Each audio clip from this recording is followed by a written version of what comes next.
For years, I was just a nurse, working long, endless shifts, my world feeling small and predictable. Then Jason came along, and suddenly I dared to dream of a future, a family. When I saw those two pink lines, a joy so intense filled me, it made every past struggle fade. But joy can be fleeting, can't it?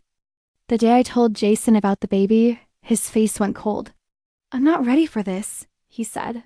And just like that, he was gone. He cleaned out our bank account, leaving only a sticky note. "Sorry, it's for the best." I was alone, pregnant, and the weight of his betrayal was crushing. Months later, swollen and exhausted after a 16-hour shift, all I wanted was to collapse. But fate had a twisted sense of humor. Outside an upscale restaurant, my purse, heavy with everything, slipped from my numb fingers. Coins my wallet, the scattered pieces of my broken life spread across the polished marble. I dropped to my knees, a messy, pregnant woman in wrinkled scrubs, trying to gather what little dignity I had left. And then everything went silent. I looked up. There he was, Luca Vitali. A man of power, impeccably dressed, with eyes that seemed to see right through me. His security guard stood behind him, and the whole restaurant was hushed.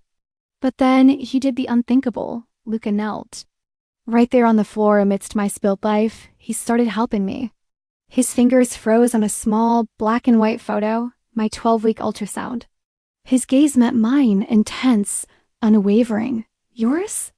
he asked, his voice soft but commanding. I could only nod. "You're alone," he stated, and that simple observation broke me. All the tears I'd held back for months threatened to spill. He saw it all, the abandonment, the fear, the overwhelming loneliness. What happened next felt like a dream, a lavish meal delivered to my apartment. Mysteriously, I was reassigned to a lighter, safer post at the hospital, thanks to a substantial donation from maternal staff welfare. He inserted himself into my life like a force of nature, and I was too tired, too broken to resist. Our first dinner was at his home, warm and full of books and art. He asked questions Jason never had, about my mother, my dreams. He truly listened. In his music room, a grand piano sat silent. My mother played, he confessed, his voice thick with memory. The music left with her. I sat and played a simple melody my own mother had taught me. When I finished, he looked at me with a reverence that healed a small piece of my soul. "I want to be part of your life, Emma," he said, his hand enveloping mine. "Both your lives, but this fairy tale had a dark side. Constant security, people's fear of him, late-night phone calls, and rapid Italian that hardened his expression. He was a man with diverse business interests, a man with enemies. One night, the danger exploded. Men broke into his home while I was alone. I hid, cradling my baby bump, terrified.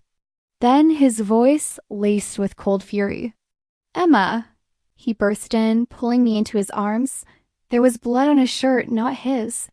Over his shoulder, I saw his men dragging away an intruder. In the safe house afterward, he didn't offer pretty lies. "My world is dangerous," he admitted, his hand resting gently on my belly. "But let me protect you. Let me give you both the family you deserve." The family he threw away. The mention of Jason's betrayal was a sharp sting. In Luca's fierce, possessive love, I saw the opposite of Jason's cowardice. Where Jason abandoned, Luca wanted to claim. Where Jason left me vulnerable, Luca offered a fortress. I said yes. We married in a quiet, beautiful ceremony. Our daughter, Sophia, was born into luxury and protection with a father who adored her. For a year, I lived in a gilded cage of happiness, until the day I decided to surprise Luca at his office. I found him behind his grand desk, but he wasn't alone. Isabella, the hostess from the restaurant where we met, was with him, and they weren't discussing business. The look on his face, the shock, the guilt, told me everything. The pieces clicked into place with devastating clarity. The chance meeting. His immediate, intense interest in a pregnant nobody. It wasn't fate. It was a game. "You," I whispered, my voice trembling. "The day I dropped my purse. You knew who I was. You knew Jason had left me pregnant and vulnerable." Luca's face was pale. "Emma, let me explain. Isabella was part of it, wasn't she? I demanded. A setup to make you look like a savior? The sympathy, the kindness, it had all been a performance. A cruel, calculated performance to win the trust of a woman so easy to manipulate. My father, he began, his voice strained. Your father what? I cried. He knew Jason. Knew he was weak. Knew he would run. Luca's confession was quiet, devastating. I thought, that a woman so betrayed would value loyalty above all else. I was supposed to win your trust, to bring you into the family fold. It was just business, at first. Just business? I laughed, a hollow, broken sound. My life? My child? Was she just business too? I gestured to Isabella, who looked away, ashamed. No, Emma, what started as a strategy became real. I fell in love with you. Everything I feel for you, for Sophia, is real.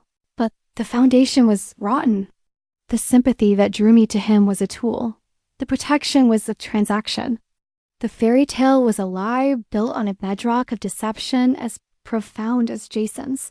Now, I sit in the mansion he built for us, my beautiful daughter sleeping down the hall. I am surrounded by every material thing I could ever want, protected from every external threat. But I am a prisoner of the truth. The man I love, the father of my child, looked at my deepest pain and saw an opportunity. He saw my brokenness and engineered a fairy tale to exploit it. So, my name is Emma. I am a mother, a wife, and a woman trapped in a beautiful lie. I have everything I ever wanted and nothing that is real. And every time my husband touches me, I wonder if it's love he's feeling or the satisfaction of a plan perfectly executed. The cheating wasn't just an affair. It was the very premise of our relationship. And that is a betrayal from which I don't know if I can ever recover.